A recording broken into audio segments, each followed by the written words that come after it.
건조증에 이제 도움이 된다는 눈 영양제를 하루에 2알씩도 이렇게 먹지 않았습니까? 네. 얼마 지난주에 이제 건강 검진을 받았는데 뜻하지 않게 정말 놀랍게도 시력이 0.8에서 1.5가 됐는데 정말 놀랐어요. 저 그래서 또 눈 영양제 좋다는 말 듣고 정말 주문했잖아요. 기대하지 않았던 그런 결과인데 이것도 뭐 눈 영양제를 섭취한 효과라고 볼 수 있는 건지 우리 약사 선생님. 네. 제 의견을 말씀드리자면 네. 영양제의 효과가 절대 아닌 것 같습니다. 아니에요? 네, 영양제의 사실 효과는요. 그 우리가 식약처에서 인증받은 그 문구가 그 영양제 앞면에 쓰여져 있거든요. 예. 예. 그리고 이제 거기에 보면은 뭐 안구 건조라든지 건조한 눈의 영양 아니면 뭐 밝은 어떤 피로한 눈의 영양 이런 것들은 써 있는데요. 제가 시력이 좋아진다는 약이 발명됐다는 건 아직 들어본 적이 없어서요. 인과관계는 전혀 없는 네. 거나. 어떤 다른 어떤 그런 종합적으로 네. 몸 상태가 엄청 개선이 되었나라는 생각이 듭니다. 네, 제가 건강해진 거군요. 네. 생각해보면 계단 다행이네요. 걷기를 요새 열심히 하고 있긴 해요. 네. 아니 그런데 사실 눈이나 또 잇몸 같은 경우에는 꼭 좀 몸이 안 좋아지면 바로바로 병원에 가봐야 된다고 하는데 맞나요, 교수님? 네. 네, 맞습니다. 뭐 잇몸이나 뭐 눈 같은 경우에는 한 번 치료 시기를 만약에 놓쳤다. 다시 좋아지기가 굉장히 힘듭니다. 따라서 어떤 질환이 의심되는 경우라면 영양제를 먼저 먹을 게 아니라 반드시 병원을 찾아서 진단부터 제대로 받으셔야 하는 것이 좋겠습니다. 네, 네. 네, 또 많은 분들이 착각하시는 것 중에 하나가 우리가 흔히 잇몸 영양제라고 생각해서 약국에서 이제 인사땡 같은 영양제를 많이 사서 드시는데요. 네, 깜짝 놀랐습니다. 네네. 땡이 전부 말씀하실 줄 알고. 들어갔으니까요. 네. 네. 자, 이러한 이제 약의 경우에는 사실 영양제가 아니라 잇몸 질환에 보조적으로 드시는 일반 의약품, 즉 치료약입니다. 그러니까 잇몸에 이 염증 질환이 없으신데 잇몸 영양제라고 생각하셔서 미리 드실 필요는 전혀 없다는 거죠. 그럼 선생님, 소량제 같은 건가요? 눈 영양제나 잇몸 영양제 이런 걸 아예 먹을 필요가 없는 건가요? 네. 이 어떤가요? 드실 필요가 없다는 것이 아니라 예. 이 영양제와 치료약을 잘 구분하셔서 드셔야 한다는 뜻입니다. 제가 이제 눈 영양제의 경우를 한번 예로 설명을 해드릴게요. 눈 건강을 위해서 우리가 오메가3, 루테인, 지아잔틴, 또 안토시아닌 등 많은 종류의 영양제를 드시는 분들이 계신데, 자, 이러한 눈 영양제를 드신다고 해서 예를 들어 황반변성 같은 안 질환을 예방하거나 치료할 수 있는 것이 아닙니다. 이런 질환이 있으신 분들은 전문의의 조언을 받아서 그 성분과 용량을 꼼꼼히 확인하신 후에 자신에게 맞는 영양제를 찾아서 드시는 것이 중요합니다. 그리고 이제 루테인이나 지아잔틴 같은 영양제를 황반변성과 아무런 관련이 없는 예를 들어서 공부를 많이 하는 우리 학생, 수험생들의 눈 건강을 위해서는 복용할 필요가 없습니다. 예, 오히려 뭐 수험생들의 필요한 눈 건강에는 비타민 A나 또 빌베리 같은 성분이 도움이 되는 성분입니다. 네. 네. 말씀 주신 병원 진단이 필요한 뭐 황반 변성이나 아니면은 뭐 백내장 등 안질환이 있는 경우가 아니라 뭐 이런 경우에 특히나 요즘처럼 건조한 겨울철에 안구 건조증이 의심되는 심해지기 쉽지 않습니까? 이럴 때는요. 오메가3를 드시면 어느 정도 도움이 된다고는 알려져 있습니다. 네. 그래서 또 저희가 준비했습니다. 안구 건조증을 자가 진단해 볼 수 있는 방법이 있다고 하는데요. 한번 체크 같이 해보시고요. 필요하면 오메가3 복용해 보셔도 좋을 것 같습니다. 저 같은 사람한테 정말 필요한 진단 네, 궁금합니다. 안구 건조증이 있었는데 네. 아무튼 뭐 이게 건강 기능식품인지 치료제인지 확실하게 알고 이제 영양제를 이제 섭취하시면 좋을 것 같은데 저희가 이제 전문의의 자문을 이제 받은 내용으로 지금 이제 테스트를 한번 해보겠습니다. 내가 이제 안구 건조증인지 아닌지 시청자 여러분들도 한번 같이 따라 해보시면 좋을 것 같습니다. 눈을 깜빡이지 않고 얼마나 오랫동안 눈을 뜬 상태로 버틸 수 있는 건지 확인을 해볼 텐데요. 저하고 이제 신성 씨가 한번 해보겠습니다. 네. 잘못 고르셨어요. 제가요 37년 동안 단 한 번도 눈싸움에 지지 않은 아이즈 파이터 아파 신성입니다. 아이즈 네. 파이터. 네. 나는 이글 아이. 네. 자, 네. 그렇다면은 이제 한번 해보도록 하겠습니다. 눈싸움 들어가 볼까요? 제가 네. 시작을 외치도록 하겠습니다. 네. 시작! 오, 두 분 다 안구 건조증과는, 어머머머. 어쩜 이렇게 깜빡이지 않으시죠? 아, 우리 신성 씨.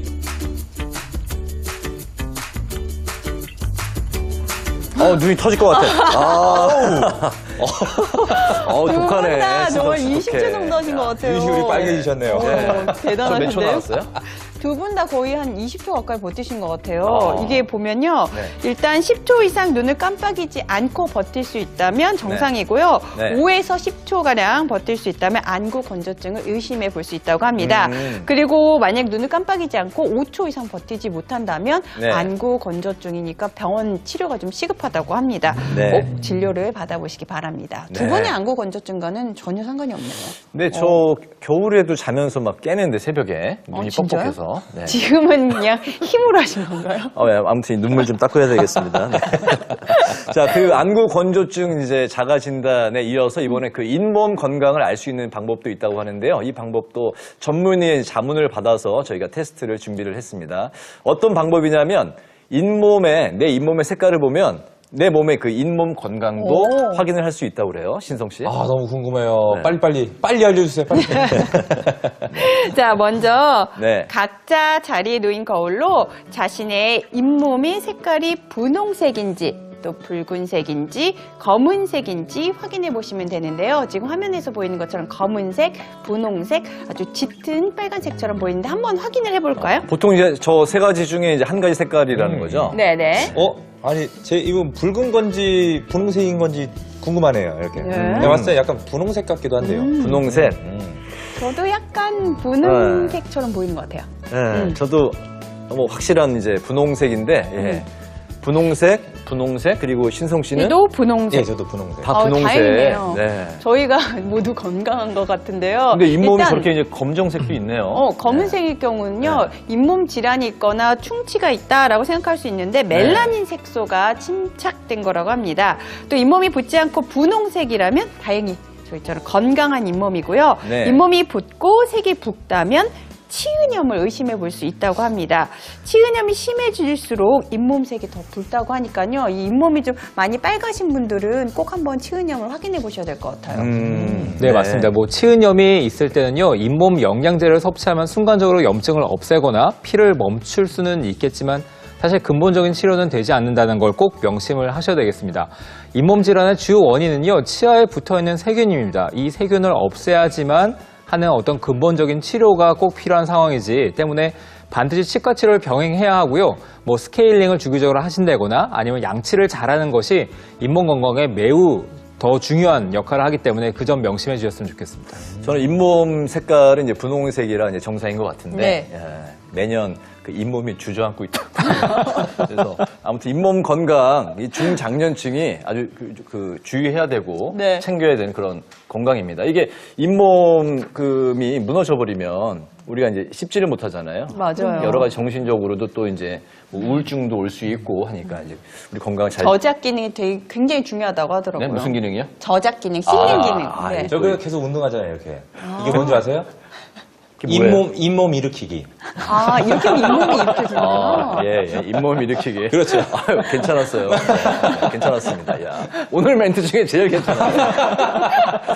네, 일단 해봐요. 생방송 오후 1시 함께하고 계신 시각이 벌써 오후 1시 32분인데요. 시청자 여러분들이 또 궁금한 점 보내주셨는데요. 어떤 질문인지 확인해 보겠습니다. 네, 시간 관계상 다 답변해드리지 못하는 점 양해해 주시고요. 질문 볼게요.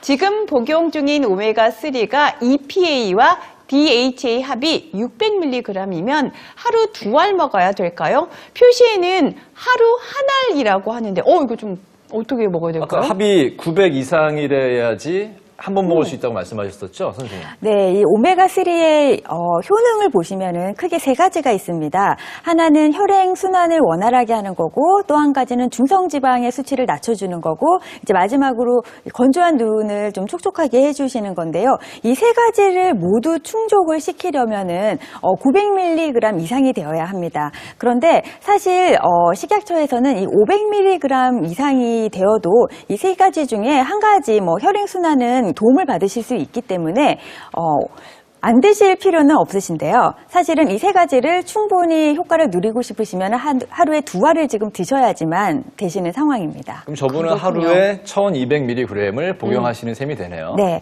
그리고 이제 이 상한치는 2000mg이기 때문에 사실 2알, 뭐 빠르게 하시고 싶다 그러면 3알까지도 사실은 무리는 없는 용량입니다. 네, EPA와 DHA 합쳐서 900에서 2,000까지 네, 하루에 2,000까지. 예, 복용하시면 되겠습니다. 그러니까 아까 그분 같은 경우는 600mg이니까 두 두 알. 알 섭취해도 괜찮은 거죠? 네네, 두 알을 섭취하시는 것이 가장 좋을 것 같습니다. 네, 알겠습니다. 또 다음 질문 보도록 하겠습니다. 뇌 동맥류 시술을 했는데 먹어야 할 영양제는 어떤 게 좋을까요? 교수님 어떤 게 좋을까요? 네, 일단 뇌 동맥류 시술을 하셨다고 하면은 사실 기본적으로 혈액을 조금 묽게 만들어주는 약, 이를테면 뭐 흔히들 알고 계시는 그 항혈소판제나 아니면 항응고제 같은 거를 드시고 계실 가능성이 굉장히 많거든요. 이럴 때 혹시 내가 내 피를 조금 더 묽게 만들어주고 싶다 해가지고 주변 분들의 오메가3가 좋다, 뭐 은행 및 추출입이 좋다 이런 것들을 자꾸 권하실 수 있는데 사실 기존에 피가 묽어지지 않게끔 만들어주는 약을 기존에 드시고 계시던 분들은 그런 영양제가 들어오면 오히려 이 약 효과가 훨씬 더 좀 뭐가 배가 됩니다. 그래서 더 피가 묽어질 수가 있거든요. 그래서 꼭 드셔야 되는 거는 사실 없고요. 드시지 말아야 될 것, 좀 주의해서 드셔야 될 것들이 이런 경우에는 오메가3나 아니면 은행잎 추출물 정도가 되겠습니다. 주의해서 드셔야 될 것까지 짚어주셨습니다. 네. 또 다음 질문 보도록 하겠습니다. 오늘 네. 질문이 많이 들어왔어요. 공복 혈당이 108 정도 나오는데 글루코사민을 먹어도 되나? 이건 정말 우리 내분비내과 하정원 교수님 전문이시네요. 어떻습니까? 네, 저는 사실 이런 직문 집답할 때 굉장히 지금 굉장히 긴장이 많이 됩니다. 근데 제가 잘 대답해 드릴 수 있는 질문이 나와서 굉장히 행복합니다. 일단 안 드시는 게 좋을 것 같습니다. 일단 공복 혈당이 108이면요. 원칙적으로는 공복 혈당 장애가 굉장히 의심되는 상태거든요. 그러면 이게 바로 공복 혈당 정상은 어떻게 되는 건가요? 100mg/dL 그 이하가 정상이 되겠습니다. 100 이하가? 이하요? 예, 맞습니다. 근데 이분은 물론 8시간 동안 금식을 잘 하셨는지는 잘 모르겠지만 하셨다는 걸 전제 조건 하에 108이면은 정상보다 높은 수치이기 때문에 약간 혈당을 조절하는데 좀 문제가 있다라고 이제 판단이 되거든요. 말씀 주신 글루코사민은 사실 그거를 쪼개서 이렇게 화학 성분을 분석해 보면은 당이랑 아미노산으로 합쳐져 있는 겁니다. 그러니까 그것도 당의 성분의 일종이긴 하거든요. 그렇기 때문에 뭔가 혈당이 조금 조절이 안 되거나 높은 상태거나 뭐 이런 것들이 조금 부담스러우신 경우에는 글루코사민 안에 들어있는 당 성분이 혈당을 조금 더 올릴 수는 있습니다. 뭐 혈당을 자주 체크해 보면서 내가 오른지 확인을 하시면서 드시는 거는 괜찮지만요. 이게 무작정 안전하다, 뭐 무릎에 좋다라고 해서 무작정 드시는 거는 좀 경계를 하셔야 되겠습니다. 네. 네. 그 답변을 하시면서 오늘 굉장히 가장 편안한 아주 만족스러운 답변을. 표정으로 전문 분야시기 때문에 알겠습니다. 자, 일단 그 중간 질문은 하나만 더 받아보겠습니다. 어떤 질문일까요? 제가 비타민 D와 칼슘, 오메가3, 글루타민을 먹고 있고 코큐텐은 고지혈증 약하고 같이 복용하는데 괜찮을까요? 그리고 비타민 B를 먹으면 소화도 안 되고 트름이 자꾸 나오는 건 왜 그런 건가요? 하셨네요. 이거는 뭐 우리 네네. 김정현 선생님께서 하시겠어요? 예. 앞서 아까 한 번만 보여주시겠어요? 많이 용량을 네, 드시는 질문 거 다시 네, 한번 질문 보여주시겠어요? 한번 다시 질문이 보도록 길어가지고. 하겠습니다. 예. 약사님이 네. 왜 얘기 못 하셨어요? 네, 비타민 D, 칼슘, 오메가3, 글루타민을 드시고 계시고 또 아마 고지혈증이 있으신데 코큐텐을 같이 복용한다고 하셨는데요. 고지혈증의 보통에 가장 많이 드시는 약 중에서 코엔자임 Q10, 우리 몸에 있는 코엔자임 Q10의 성분을 사실은 소실하는 약들이 많습니다. 그래서 저 같은 경우에는 고지혈약을 드실 때 어쨌든 그 전문의 선생님하고 처방을 받아서 드시는 약이거든요. 그때 코엔자임 Q10을 같이 드셔도 되냐고 여쭤보신 후에 드시는 게 좋으신데요. 사실 코엔자임 Q10은 고지혈 환자들에게 저는 도움이 많이 되는 영양제라고 생각을 하고 있습니다. 그리고 비타민 B 같은 경우에 사실 약국에 가장 많이 문의가 들어오는 질문입니다. 네. 비타민 B를 이제 특히 고용량 함량을 많이 드세요. 그런데 그거를 딱 드시고 나면은 일단은 소변색이 상당히 노랗게 되고 또 두 번째로는 소화가 안 되는 것 같은 느낌이 든다고 해서 저한테 이게 맞지 않는 거냐고 여쭤보시는 경우가 많은데 비타민 B군은요 수용성 비타민이에요. 그래서 그래서 우리가 이제 물을 많이 먹고 또 물에서는 다 녹아서 배출이 되기 때문에 소변색이 노랗게 나오시는 게 정상이고요. 그리고 갑자기 이런 고함량의 비타민 B군을 드시게 되면은 좀 비타민 냄새라고 해서 좀 느글느글하면서 그런 게 올라오는 느낌이 많으셔서 불편을 많이 말씀하시는데, 자, 그럴 경우에 첫 번째는 우리가 식사를 충분히 하신 후에 바로 드시는 것이 좋습니다. 그래서 저는 비타민 B군을 점심 식사 직후에 드시라고 많이 말씀을 드리고요. 또 두 번째는 그렇게 하셨는데도 불구하고 좀 속이 안 좋고 소화가 안 되는 느낌이 나시면 그 따끈한 물 있잖아요. 그거를 네. 우리가 녹차나 커피 같은 그런 온도로 맞추셔서 차처럼 홀홀 드시는 거예요. 한 컵을 천천히 드시고 나면 많이 가라앉거든요. 네. 그렇게 해서 드시면 비타민 B를 적응해서 드시기에 무리가 없으실 겁니다. 네, 비타민 B군을 식후에 드시는 게 이제 소화에 도움이 충분히 식사를 하신 후에. 네네. 도움이 되실 것 같다는 말씀입니다. 이렇게 질문이 많이 들어오는 건 정말 영양제를 많이들 이제 복용하고 계시고 관심이 이제 많으시다는 건데. 네. 근데 보통 이제 영양제 정말 뭐 한두 가지만 복용하진 않잖아요. 먹다 보면 먹기 시작하면 이게 또 늘어나요. 계속 불어나잖아요. 저 같은 경우도 이제 사실은 좀 뭐 2, 3년 전부터 좀 늦게 복용하기 시작했는데 먹다 보니까 지금 오늘 아침에 세보니까 21개를 먹고 있더라고요. 정말 많이 야, 드시네요. 눈 영양제, 뭐 칼슘, 뭐 프로바이오틱스 여러 가지 한 8, 9가지 먹고 있는 것 같아요. 저 같은 경우는 종합 비타민 먹고 있고 유산균, 콜라겐, 그리고 비타민 C 복용하고 있습니다. 네. 뭐 저도 만만치 않은데 신성 씨는요? 신성 씨는 어떻게? 저도 오메가3랑요, 비타민C 그리고 홍삼을 먹고 있는데, 근데 저뿐만이 아니고 보통 연말연시 되면은 우리 부모님 선물로 영양제를 많이 이렇게 드릴 때 하나씩 그렇죠. 사드리기도 네. 좀 민망하잖아요. 네. 그래서 이게 선물 세트 정도 돼야 부모님들도 좋아하실 것 같은데요. 맞습니다. 네. 그래서 우리 또 김정현 약사님께서 연령대별로 먹으면 좋을 것 같은 영양제들을 좀 조합해 주셨는데요. 함께 화면을 통해 만나보도록 와, 하겠습니다. 좋은 정보네요. 연령대별로 네. 섭취하면 좋은 영양제. 네. 자, 10대는 종합 비타민과 유산균 추천해 주셨고요. 네, 먼저 10대는 발달과 성장이 가장 중요한 시기고요. 이를 위해서는 다양한 영양소가 있어야 하기 때문에 종합 비타민 미네랄 제품을 가장 첫 번째로 제가 권해드립니다. 또 이렇게 다양한 영양분을 우리가 섭취했다 하더라도 영양소들이 몸속에 제대로 흡수가 되려면 장이 건강해야 되겠죠. 그래서 영양소들을 잘 흡수시킬 수 있도록 이 유산균을 함께 섭취해 주시는 것이 좋습니다. 네, 그렇군요. 다음은 20, 30대, 그러니까 우리 이제 박민영 씨와 신성 씨한테 딱 좋은 영양제 조합 한번 살펴보겠습니다. 네, 어떤 걸까요? 비타민 B군과 유산균이네요. 네. 신성 씨, 30대. 일단은 저는 뭘 이렇게 열심히 적고 30대 계시네요. 대표니까 네. 좀 적어야 될 것 같아요. 비타민 B군 그리고 안녕하세요 유산균입니다. 네. 유산균 이렇게 챙겨야 될 것 같습니다. 이 비타민 B군은 우리 몸에서 에너지를 생성하는 데 상당히 중요하게 작용하고 있는 성분입니다. 그리고 우리가 음식물을 먹고 나면 거기에 있는 모든 여러 영양소의 대사에도 사용되는 영양소인데요. 특히 피로 회복에 도움을 줍니다. 우리가 사회생활을 시작하는 20대 또 30대에는 또 술을 마실 기회들이 많잖아요. 자, 이럴 경우에 비타민 B가 몸에서 많이 부족해질 수 있고 또 간이 알코올을 해독하는 데에도 비타민 B군이 꼭 필요하기 때문에 만약에 제가 술을 드신다면 네. 또 비타민 B군을 많이 추천을 해드리고 싶은 게요. 또 유산균 같은 경우에 우리가 장내의 유해균을 억제하고 유익균을 늘려서 배변 활동을 좋게 하고 또 나아가서 면역력까지 좋게 할 수 있기 때문에 활동이 많은 20대, 30대에게는 이 두 가지가 꼭 필요한 영양제라고 생각이 됩니다. 이게 시대가 이제 바뀌었어요. 이제는 사회생활 하다가 이제 숙취가 있으면 비타민 B군을 섭취하면 되는데 우리 때는 그냥 콩나물국이나 그렇군요.